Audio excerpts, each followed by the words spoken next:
Welcome, seniors. Let's stand and say the Pledge of Allegiance to the flag. I pledge allegiance to the flag of the United States of America and to the republic for which it stands, one nation, under God, with liberty and justice for all. Thank you. I have a few announcements to make before we get started. The first one is I want to give a big thanks out to Big George and Little George Taylor and the Untapped Company. True Colors. It says Untapped in the front of the building, but True Colors Company for making this presentation possible. Also, thank the technicians who are doing all the background work so we can bring this presentation to you. Two things I want you to notice. The first is this is the winner of the ugliest tie contest that has been donated by one of the members. It's so ugly that the person who donated this tie would not even recognize it, would not let me mention his name. And the second one, as you might notice, I haven't shaved since the last meeting, and I'm really hoping that we start to meet real soon. So do we all. I hope we can continue our meetings at CAM soon, although I believe last night that I heard the governor extend the current phase for 5 more weeks, which would indicate that we may be able to meet sometime in October. On a related note, when we start next year, we will make a reduction in the dues based on the number of meetings that we missed this year. I guess it's time for a joke, but the other day I was in a pharmacy, and this nice, neat, respectable lady came in and looked the pharmacist directly in the eye, and she said, "I'd like to buy some cyanide." The pharmacist's eyes got big, and he said, What in the world would you do with cyanide?" She said, "I'm going to poison my husband." He said, "That's against the law. I'd lose my license. We'd both go to jail, and a bunch of bad things would happen to us." With that, this respectable lady just opened her purse. She looked in her purse and pulled out a picture. And it was a picture of her husband in bed with a lady. And he gave the picture to the pharmacist. The pharmacist looked at it, and he recognized his wife. And he said, "I didn't recognize that you had a prescription."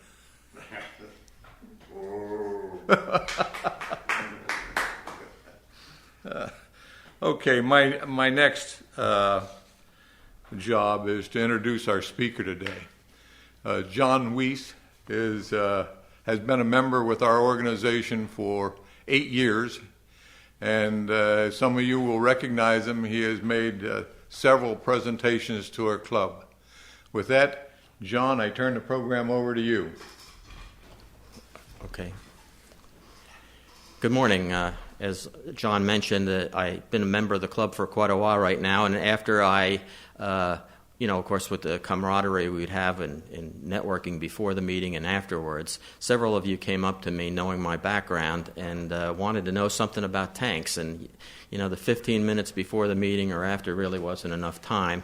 And so I figured you all deserve to hear about something that was very exciting to me for 24 years when I was in the Army. And I hope you'll find it entertaining as well. The origins of the ideas of people needing some type of a quick, mobile, shock power type of weapon on a battlefield goes back about 3,000 years with the ancient Egyptians and the Hittites who fought each other frequently over the area that's now the Holy Land. Basically, they'd have 2 armies of infantry, foot soldiers, would go at each other, and there'd be a lot of hacking and everything, pretty bloodthirsty, but usually they didn't end in any type of a decisive victory.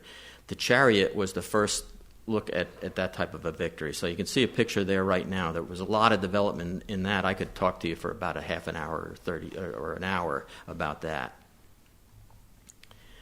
The next time this concept was looked into was at the time when Leonardo da Vinci, who was a great scientist and designer and artist, he was commissioned by the government of Florence to look at some type of a armored vehicle with small cannon in it, and you can see that there. Next to it is an M60A2 tank from the 1980s in the Army inventory, U.S. Army, and this tank is about twice the size as it would be. I'm trying to give you some type of comparison, and I couldn't find a good one other than this. The real evolution of tank comes about the first year of World War I, when there was trench warfare in the western part of Europe, in France and Belgium. And to break through this deadlock, ideas came up of using a new technology, which was tractors for farming, and this, for the basic reason that they had to traverse very bad terrain that was churned up by artillery, shell holes, and mud and things like that, and there was concertina and barbed wire all across the front. A lot of men would die, maybe up to 10,000 men over a 1-mile sector to gain just a few hundred yards, and it was impossible. It was basically depleting the manpower of Western Europe. The tank was developed for the purpose of trying to bridge those trenches, go right over the top of them, and have guns on the sides that they could fire into the trench and kill the German soldiers. Some people ask me, where did the word tank come from? And it was a part of the secrecy behind this new invention. They didn't want the Germans, who had plenty of spies, people of German descent in England, so they would create these tanks, these early tanks, and then put a mark on them that said water tanks.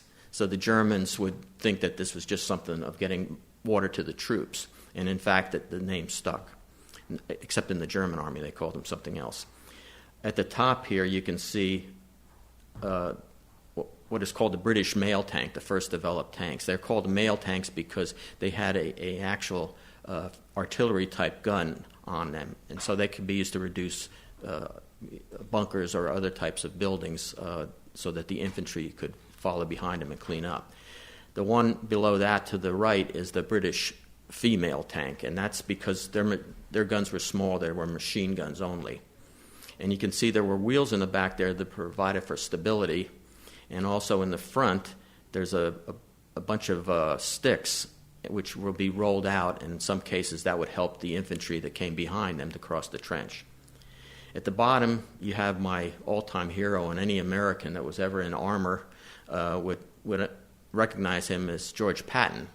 We think of him as that sort of self-effacing movie that was made in 1970, but in fact he was involved in World War I, and he was an aggressive type of guy, and he would take a lot of risks with his career in leading the American tank forces. And he did such a great job of it. He actually he was in charge of the tank brigade that supported the Argonne Meuse offensive, which was what actually broke the back of the German army and led to the peace of World War I. Now, the real evolution of the tank comes through World War II. As you can see up there, this is a heavy tank, a Matilda tank. With all the casualties that came about from World War I because of trench warfare, the British and French could not understand the fact that if you fire for 2 days artillery on a very narrow front, you're going to churn up more earth and leave more places for the Germans to hide. So, but they, instead of taking their tanks and putting them into one wedge, a large column, and breaking through, they distributed them among the tank battalions. So this was just to protect the infantry. The Germans, however, they had about 60 tanks in the course of World War I. The British and French together had well over 1,000. The Germans thought the war would end before they needed them, but what they decided was that the British and French didn't know how to use the tanks. The Americans did under Patton. They wanted to have a unit, a division, that they called a Panzer division. Panzer means armor in German, that would have all the resources they needed in one division of 15,000 men. They didn't need other armies to support them. They could do work by themselves to a limited degree. Now, this is a tank that, ironically, the first one of the first ones, and it didn't even have a main gun on it because the Germans, as a part of their peace proposal, was that they would not be allowed to have tanks and they would not be allowed to have aircraft either, so that they would be totally peaceful people. But when Hitler came along, that changed. They had those tanks in the beginning, and they used them very effectively against Austria, Czechoslovakia, and Poland. But as they came up against the British and French had much better tanks. They were heavily armored, and they had a gun that could punch through any type of steel. So this is one of the main battle tanks that came about at the time of the invasion of France in 1940. It's got a short gun, which means it's not going to be very accurate and also fire at short ranges. Within 3 years of that time, the development of the tank was driven, the German tanks was driven by Russian tanks, who were much better armored, and I'll tell you a few other things about that a little bit later.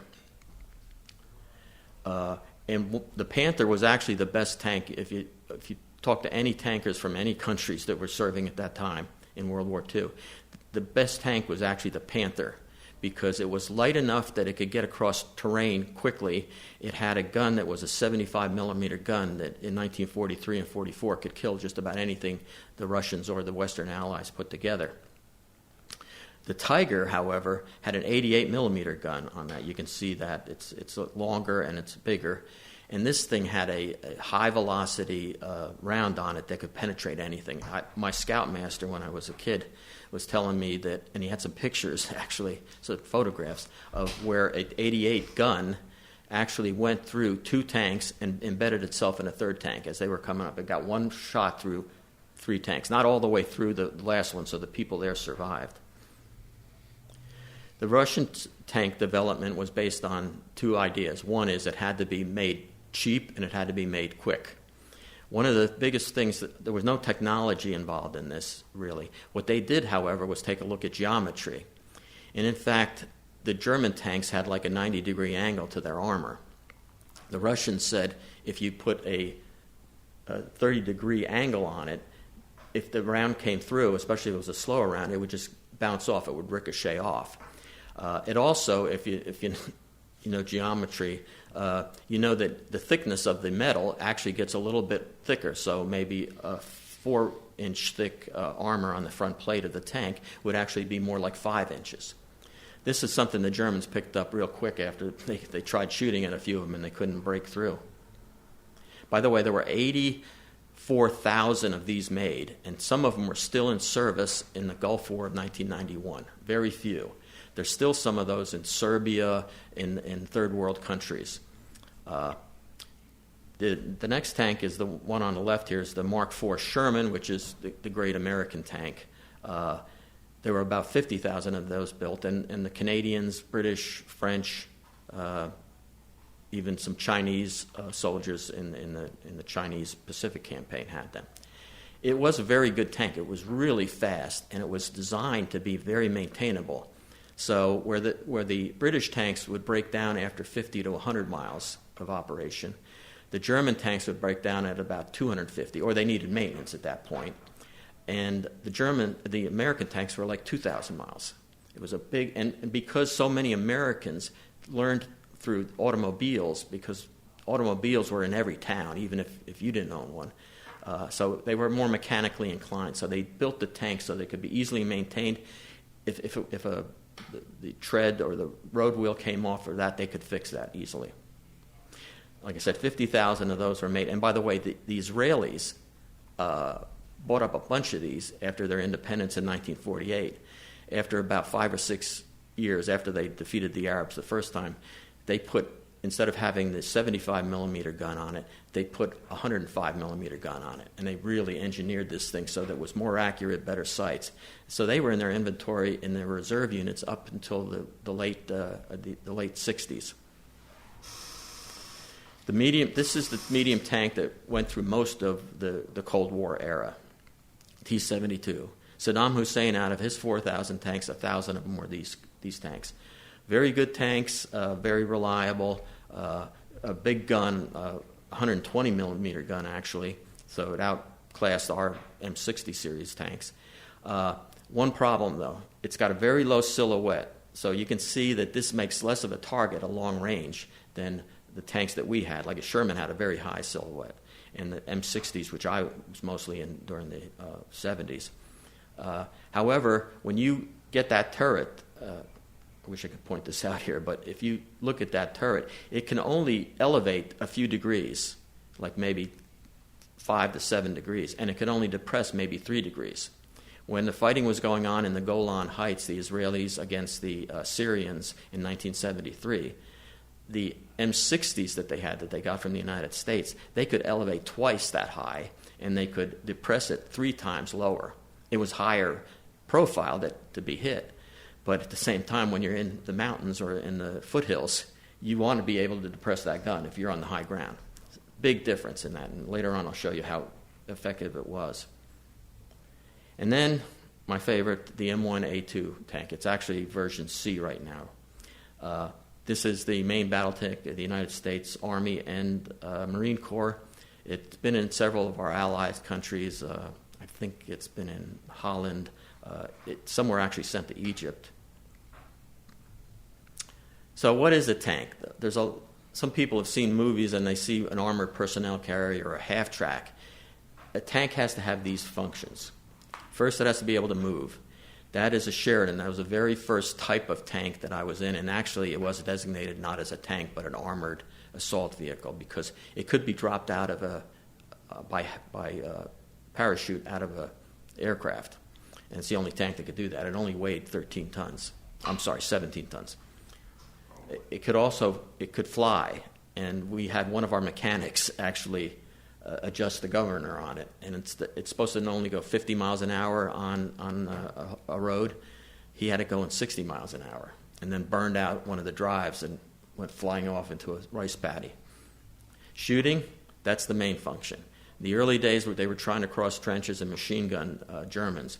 Later on, the big problem was tank against tank. Although the tank could fire ammunition that could blow up a house or something like that, or actually high explosive that could kill infantry soldiers. Communication, this is key. This is the one thing that none of the Allies appreciated except for the Germans and a guy like Patton, who said the Americans have to have a radio in every tank. Again, America had the best radio technology at the time, so this was an easy thing to do. Motorola, a company I worked for like 12 years, made the best radios in the world. Today, even, Motorola has like 95% of all police radios, right? I'm looking to our resident retired police officer. The last thing is survivability. Now, this thing looks like there's acne on this tank, but what it really is a bunch of C4 or other type of explosives that are applied to the outside of the steel. So there's like 3 inches of steel on the front of the tank, but these little packets of high explosive are designed to explode outwards. So when a round hits it, it's creating more energy there than the round trying to penetrate it, so it just blows out. After Desert Storm, I went to Fort Knox for an armor conference, and I met a Marine Corps gunnery sergeant, an E7, and he was awarded the Navy Cross, the second highest award for heroism. He and his wingman went out because the other tanks in the Marine battalion got caught in a minefield. He took the initiative, went out there, and went up with his 2 tanks against 100 Iraqi tanks.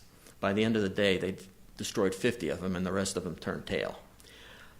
He had his tank on display at Fort Knox, and where all those little packets are, you could see them missing, and there would be burn marks there.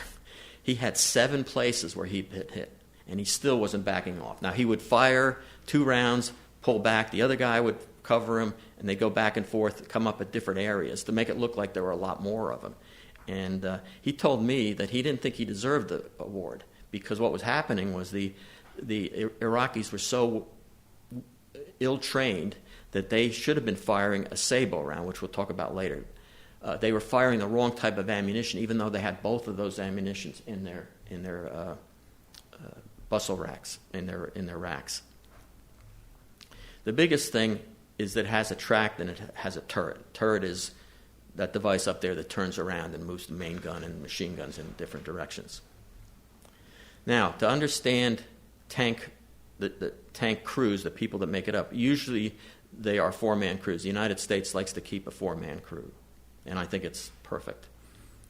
First place, I'm going to show you where this is on the tank, and this is an M1, and who the person is that is in that position, what does he do.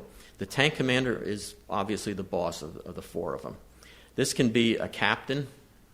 This can be a lieutenant, first or second lieutenant, in charge of a platoon of 4 tanks. Sometimes it is an E7 or E6 senior level sergeant, depending on who you have available. But it definitely needs a mature person there, even though the lieutenants are usually pretty young. They have been matured and gone through a lot of training. Now, he has a machine gun there, which is a .50 caliber machine gun. He also can traverse his little turret up there so that he can hit all kinds of targets around him. It's also a real good tool for shooting down low-flying helicopters or airplanes, but you have to be good at it. I wasn't really very good at it. The next position in order of seniority is the gunner. He's the guy that puts lead on target, and he has a machine gun which is lined up with the barrel of the main gun there. This happens to be a 120 millimeter gun, the biggest one in the U.S. arsenal. And he's protected. He's the only guy that can actually get any fresh air while they're on an engagement. He will lay down fire. He will make adjustments. There's a lot of electronics in there, which I'll talk about a little bit later. And he supervises the rest of the crew, because if you're a lieutenant and a captain, you have other responsibilities other than fighting the vehicle. The driver is the next senior guy. And driving is pretty easy functionally, but keeping your crew alive is another matter. He has to find terrain that you can hide behind. He has to try to get a smooth platform for the tank to move so they can fire on the move without losing the target. And the low man on the totem pole is the loader. He's usually right out of advanced individual training for tankers.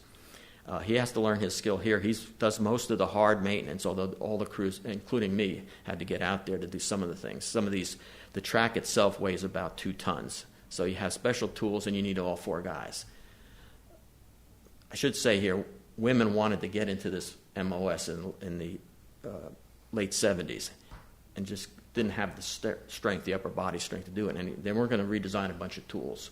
It was an excuse for the old tankers not to get women into our branch. But anyway, the loader has a lot of safety responsibilities. If that turret, that gun comes back, it comes back a good 4 or 5 feet, and it's coming back at about 200 or 300 feet per second.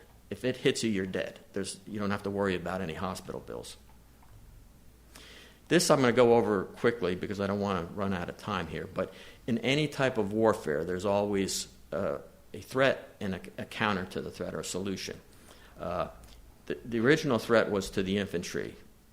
Okay, machine guns, artillery, trenches were getting them killed, whether they were on the attack or on the defense. So what the British came up with was a tank. They could span the trench. The Germans didn't have time to develop tanks. The British tanks came out 3 years into the war, so they didn't have much time to develop it. So they started developing projectiles for their field artillery that could penetrate the armor. As a result, the British, towards the very end of the war, a month before the armistice, they went out and invested in more armor on the vehicles, but that made them heavy, and they were slower. They were slower than the infantry could walk, and the idea was that they should be both moving at the same speed. The infantry protects the tanks from other infantry. The tank protects the infantry from everybody else. In World War II, as the war went on, tanks dominated the battlefield. Germans weren't producing as much because a lot of their factories were bombed, so they came up with shoulder-fired rockets. They're called Panzerfaust or Panzerschreck, which means Fist of Armor, and the other one, Shrek, was a Monstrous Fist. Okay, these you had to be pretty brave to use these because you have to get within 100 yards, and often they would bounce off of the tank because it had just this little rocket that propelled it. They improved their guns on the tanks and on anti-tank guns. Sloped armor, I mentioned the T-34, the Russian tank. Big thing about deflecting, hits that weren't solid hits against your tank. The Germans hit a thing called combined arms tactic, taking all the different specialties and having them work together as one unit, sort of like a football team. Everybody's got their own job to do, and every job is important. Shape charges were developed, which I will go into more detail, which is a heat round, a chemical round. Reactive armor is those packages of armor that blow up, and keep the penetrator from getting into the tank. Actually, towards the end of the 70s, the Russians were using fin-stabilized kinetic rounds, and the United States and the Allies went towards that very quickly. They had already played with them, but they were used to having the heat round. Chobham armor was something developed by the British in secret labs, which instead of using rolled steel, just one big slab of it to protect the crew from the enemy armor, they figured out that using ceramics and man-made metals and putting them into tiles, like one tile after another, sort of like a sandwich. You'd have the steel on the outside, you'd have ceramic, you'd have an air gap, you'd have tungsten or something like that, and whatever. The beauty of this was, your opponent developed new ways of getting through the armor, they could just open it up and just put in, just move like shuffling the deck. Very effective armor. And today, all the major countries, including the Chinese, have that. And wired guided missiles. This has almost caused the genocide of the Israelis in 1973. The Egyptians couldn't get over the Suez Canal. They could take boats across it, but they couldn't get armor across it. So they put men across it with these guided missile things. They were called suitcase saggers because all the components, including the round, could be carried in a suitcase that probably weighed about 40 pounds. They got across, started destroying the Israeli armor, and then they could build their bridges to get the tanks across. Today we're working on things that have been used by the Air Force for a long time and part of the Star Wars type scenarios, which is detecting when there is a launch of an enemy missile and then having your tank automatically take action against it. I'm going to go through a little exercise with you where that's an important thing. Now, one of the things that when I've talked to some of our colleagues at the Senior Men's Club was that the Germans really were the masterminds behind tank warfare. Wrong. The British were. Not just because they developed it, but this man on the left here, Brigadier General J.F.C. Fuller, was the guy who took the risk with his career. Instead of staying with horse cavalry, he went and decided that they needed to come up with a doctrine for how to use these tanks. Unfortunately, the higher-ups didn't really go along with that. So they won battles against the Germans, but they still suffered a lot of losses. The man on to the right really had no knowledge of tank warfare technology. However, he was a great strategist. He used the heroes of the past, Napoleon, Frederick the Great, those types of commanders, that you don't attack head-on like they did in trench warfare. You have to get around the enemy, whether you drop parachute behind them or you make an amphibious landing or something else, or use the tanks to punch through. And don't bother killing more people there. Punch them through so they go through 30 miles behind the enemy. That's where the supplies are, that's where the communications are, and that's where morale breaks, when you look back there and you see the supplies and everything burning. After that came the Germans. In this case, they could not have tanks in their inventory until Hitler came along. So what they did is they moved their tanks to Russia, the Soviet Union at that time, which was sort of crazy, but what they did is they had maneuvers there. That way they could get away with it. Heinz Guderian was the mastermind behind combined arms warfare and what was later called Blitzkrieg. He combined not only all the ground fighting elements, but also direct access to the Air Force that would have close assault air power that they could bring down. Now, he was not only a great thinker, but he was also a superb commander. He was responsible for these great victories in Poland early on, very low loss of life for the Germans, and taking Belgium and France in less than 6 weeks.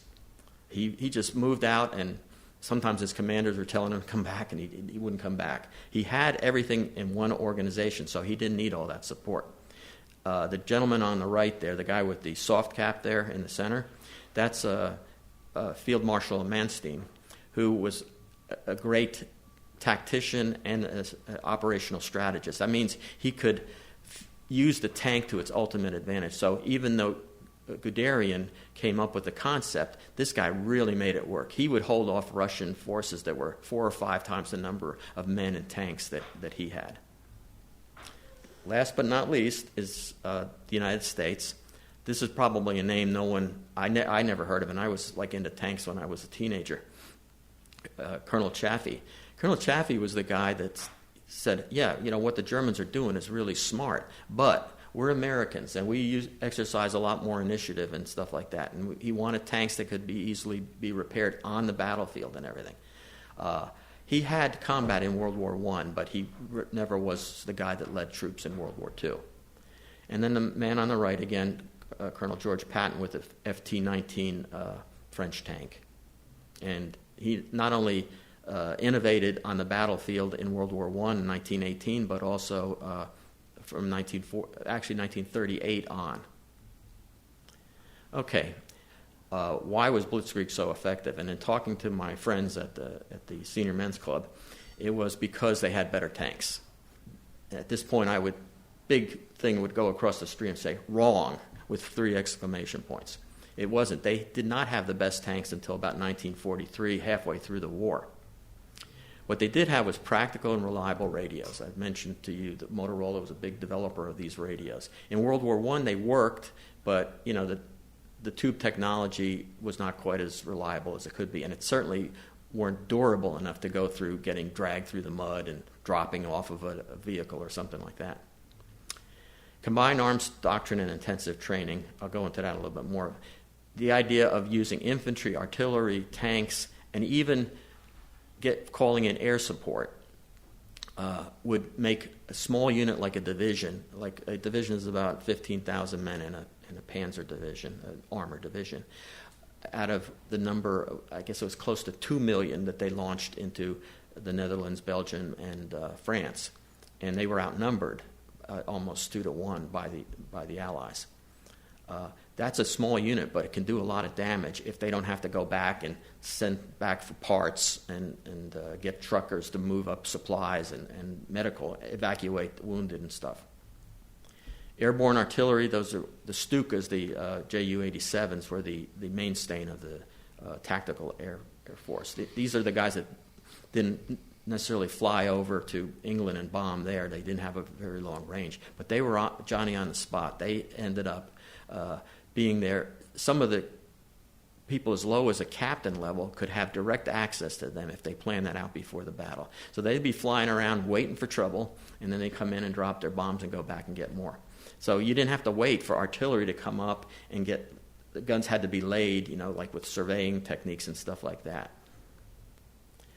Leaders with imagination and initiative. There's another misconception there that was part of the propaganda against the Germans in both wars, is that if you just killed the officer and they were marching towards a cliff, if you killed the officer, the 100 or 300 men behind him would go walking off the cliff.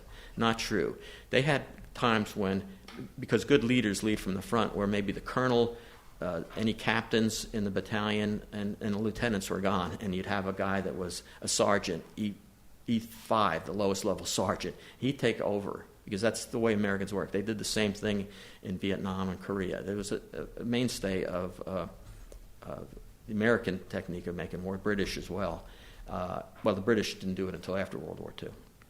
But anyway, initiative is an important part of thinking on your feet and getting things done fast. Now, this is what part of the combined arms team is. Not only do you have the combat arms, infantry, artillery, and tanks, but you also have engineers, supply systems, transportation, air defense. So you had everything you needed to get to where you were going. The Allies early in the war learned lessons from the Germans the hard way, losing a lot of men. The Russians lost almost 4 million men and captured alone in the first 4 months of the invasion, the German invasion. Okay, now we're getting to the fun stuff. And I got to tell you, I one time came home just shortly after we'd been married, about six or 7 weeks, went on this huge exercise. And when I came back, I said, that was so much fun. That was like when I was a kid playing Army. The exercises were very realistic. And I said, I almost feel bad about taking a check for that period of time because it was like having fun. And so she said, you better damn well take that check because I didn't make very much as a first lieutenant at the time, about a little under $600 a month. So, but it really was. I mean, because it's not fun, the idea of killing people, but the idea of solving problems on the go. Okay, very basic stuff here, but this is important. The first things they teach the private that goes into the tank training program. Defilade is how well you protect yourself from direct fire. You start off in a hide position. So you might have an infantryman that's sitting up on top of that berm there, and he's got binoculars, and he's looking to see if any enemy's coming. Or you might have your loader up there. Or you might go up yourself if you're the commander, and you see if somebody's coming. When they do come, then you scuttle back to the tank, and you get in and get ready to fight. You then move into a position called full defilade, which means all they can see is that machine gun at the top and the commander. Very small, at 2,000 meters, almost impossible to see. And then finally you go to hull defilade. This is to protect your chassis, which all the propulsion system is in, on the engine, transmission, etc. But you need to be above that because that's where the main gun goes. That's where you fire. Platoon formations. When I was in the Army, it was 5 tanks to a platoon. I thought it worked better, but now they do 4 tanks. So you have different ways of moving to contact quickly. And it's just common sense. You want to have as many guns providing protection in all areas. Okay, here's a little bit of physics. The main round for killing tanks is the sabot round. It's kinetic, which means it's metal pounding against metal. It's known as sabot because sabot is the Greek word for jacket. And this is why. If you look over there, that's the round. It's a relatively small round. A little bit longer now since we have 120 millimeter guns.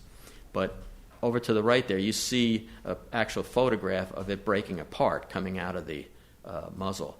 That jacket is only so that it can fit tightly into the gun, and it will put a spin on it. It's rifled just like a hand gun or a rifle or something like that. This is rifled, but it's just big, 120 millimeters across.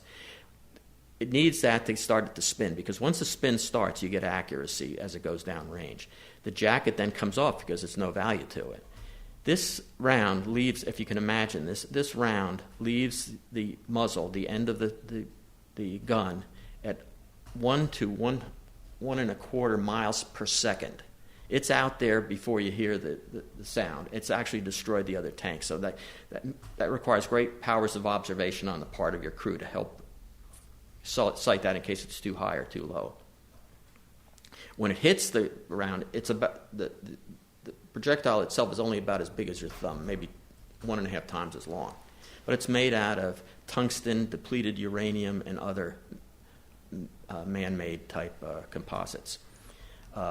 When it hits at that high a speed, it just pushes in to the armor, and that pushes that same size projectile that used to be part of your protection inside the tank, and it zips around in there like a pinball, and nobody comes out of it alive. I remember we had an Israeli officer come to Fort Knox and give us the update on the Arab-Israeli War of '73, and he was saying he was showing a picture of a Sherman tank burning, by the way, the Sherman tank was great. It moved fast and everything. It had great firepower. But the Canadians that were over fighting in Europe with the British, they called it the Ronson. Ronson was lighters that they had out, and they gave them out to the locals and everything as they went through a town, because they had gasoline in them, and there were vapors in there at all times. If it got hit in the right place, it would just burn and maybe blow. As the ammo went on, it would blow it sky high.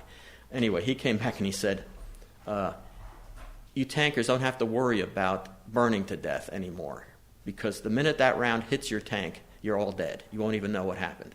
You'll be looking at the guy, and you'll be gone. Small comfort, but better than burning. The chemical round takes a chemical charge. You can see that there's a long stick on there that provides enough standoff for the explosives in there to go off. It hits and immediately triggers back to that area where it says wave shaper there. And that takes all this energy and shapes it into a small stream of molten steel.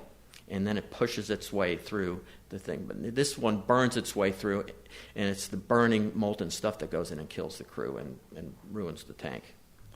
The last one is called a beehive. This is a round that you can set a timer on it, a range on it, because it can go out to 4,500 meters, so that's about a little over 3 miles. This was used extensively in Vietnam. There was a lot of controversy over it. In that little insert on the right, you have what they call flechettes. They're little arrows that are probably about 1.5 inches long. It has a little tail behind it, too. They're packed, if you look on the round itself, on the left side, that little area there, they're packed in there very carefully so that they're head to tail, and I think they're close to 1,200, 1,500 of these things in there. When it explodes, it's like a shotgun, except the most lethal shotgun you can think of, because the round tumbles, and if it goes through you, it doesn't go straight through you because it would only leave like a nail-sized hole in you. It will tumble and everything. They've actually found people in Vietnam that were nailed against trees by these things. Okay, not a weapon that I don't even know if they carry these rounds anymore. They did when I was in the Army, but we never had to use them. The sophistication of the M1A2 tank is amazing. These are all the components. I'm not going to go into them, but we used to have to estimate wind, elevation, and all these things. We actually had a ballistic computer that was a series of cams. You adjusted the cam, and that would raise the gun up and down. Now it's all electronic and everything. It has a sensor that will extrapolate to the right amount of wind, because even if this round's moving fast, there's going to be a slight movement to it. Temperature of the environment, humidity, things like that, and you can lay on target, and it will stay on that target no matter what's happening to the tank. The tank can be going up in the air. The round will stay steady. Battle sight gunnery is a means of getting a round on target quickly because of the flatness of the ballistic curve. So on the top you see a normal round that was used up. It still is used, but it can only go out accurately if you put the crosshairs on the target. It can only go out 1,100 meters accurately.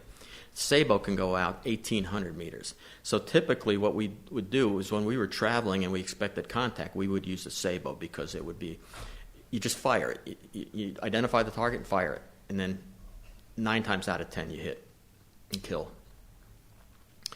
Now, the way everybody's communicating, it has to be short, because you're typically, a good tank crew should be able to get 6 to 10 rounds a minute out of the tank. And most of that is because of the poor guy that has to load the rounds, okay? But you have to be very brief, so there's a code here. First thing, that you see a target and the commander says, driver, stop. Now, he might not stop. He might look for a better place to stop, that would protect them more. Then he would say, gunner, Sabo, moving tank, or whatever the description is. First of all, gunner, hey, wake up, because he's in there. He's got no fresh air, He says, wake up. Sabo is what he wants that, as opposed to heat or beehive round. And then moving tank. And while he's doing that, he's got this hand control up at the top of the tank, and he's moving the whole turret. But he's not going to be able to lay it on it from up there very quickly. So he gets it in the area. And then the gunner says, identified, which means get your hand off that thing. I'm going to take over now. Then up is the thing that the loader says, because he's the guy that puts the round in, or he pulls back and he flips the switch so that it can't fire without him. So he puts the switch down, and now he's ready to fire. So and the tank commander now knows everybody's ready. And by the way, everybody's now has to be looking in that general direction. The loader might have to get out of his hatch. His head out of the hatch. Then the command is given to fire, and one thing I missed here is the gunner says on the way, because the way to get your ribs broken is not knowing when it's going to fire. You got to brace yourself a little bit. And then if the target's destroyed, fine. If it's not, he says engage again, and everybody will be looking, and the tank commander especially could say down 1/2, which means a half of a height of a tank, or right, or something like that. Everybody trying to help out the gunner. And then he will say load Sabo, or whatever the next round should be, and they move out. I should have shown that's your view from the gunner's position. That's him loading. That's the round going down range. That's the dead Iraqi tank. And then move out to the next mission. Okay, at this point, I'm going to have to make this brief, I guess, but here's a typical engagement that you would go through on tank gunnery. You usually go in Germany and many of the U.S. stations, you go for 3 gunneries a year. Very intensive type of thing, and it leads up to getting into a real engagement type scenario. And there's competition, there's money bet on it by the commanders and stuff like that. This one has got a modern tank. I had the actual Sheridan tank, the kind that can drop out of an airplane. But this actually happened to me on an engagement. This is where they make sure you can't get a perfect score, okay? And you don't know what's coming. These targets pop up and everything. So anyway, we were going down range, and then we saw these 2 targets. I had Sabo loaded already, and I could see that the turret was traversing towards me. So instead of engaging the faster one, which nobody seemed to be looking at me from there, it was still going to the west. I said to engage the first one. So I said, gunner, fire Sabo. I had that already on the thing, and I'm traversing the turret over there. He had seen him already anyway. He says identified. The loader says up. I say fire. He says on the way. Killed 1 T-72. At that point, you don't take a rest. You say kill, next target. And within 2 seconds, you should have another fire command out. Gunner, heat this time, moving tank. And then traverse over there. He's actually already on the target, if he's worth anything. Again, identified and up. Fire, on the way. Another one destroyed. Kill, cease fire. Everybody has to be aware of where you're going, because tank lurching could also be dangerous. Okay, then your loader, who's off to your side, he says, don't forget the grunts. So the infantry show up there. Now at this point, I've told the gunner to watch from 12 o'clock to 4 o'clock, because that's where the threat I thought was coming from. So what I do is I have a 50 caliber, and so I have to say, gunner, troops in open, 50 cal my position. Everybody knows I'm firing right now, and the loader especially will help me adjust the fire. And then I say firing. Okay, I say target neutralized, driver move out. And here's where we have a little French lesson here. Next thing in here is my loader, or the driver saying, shit, it's not over yet, LT. And then I look over to where he tells me. And then the loader says, Lieutenant, Sager launch, that's that missile I was telling you about, at 2 o'clock. You can see that up in the corner. They can actually see the guy with his joystick maneuvering the thing. So by this time, it takes about 15 seconds for that missile. It's a wire-guided missile, so signal has to continuously be sent out to it. You have about 15 seconds to get something done. You can say fast ahead, because the M1 can move pretty fast, or you can turn left hard, just like they do in the Navy for torpedoes, to evade torpedoes. But I decided to say, identified, that I know where the thing is, from my position, smoke. There are smoke canisters, which I don't know if I told you about, but they're right up there next to the machine gun. So he has like white phosphorus smoke that he can launch himself. Okay, now you see the thing is getting a little bit closer to the missile. And boom, smoke. Now you can also still back up or something like that in case he tries to fire another one. But what happens is when you put smoke down, the guy can't operate the joystick anymore. He can, but you don't know where it's going to go. And usually, I was in exercises where we were testing these tactics. It goes flying off somewhere. Now, luck in our training, it didn't have a warhead on it, but so that's your missile going off and exploding somewhere. But now, even though that missile didn't kill you, now you got to take care of the people that shot it at you. So again, a new fire command: gunner heat 2,000. The gunner says identified, the loader says up, and we're ready to go. Fire on the way, and we destroy the gun, and I tell them to move out again. Now it is over. The last part I won't go into. Figure out some way of getting this out at maybe at the next full meeting if you're interested in this. Really shows the one-sided victories that occurred and the reason why they did occur. The first Cambrai was in World War I. The Germans had no tanks.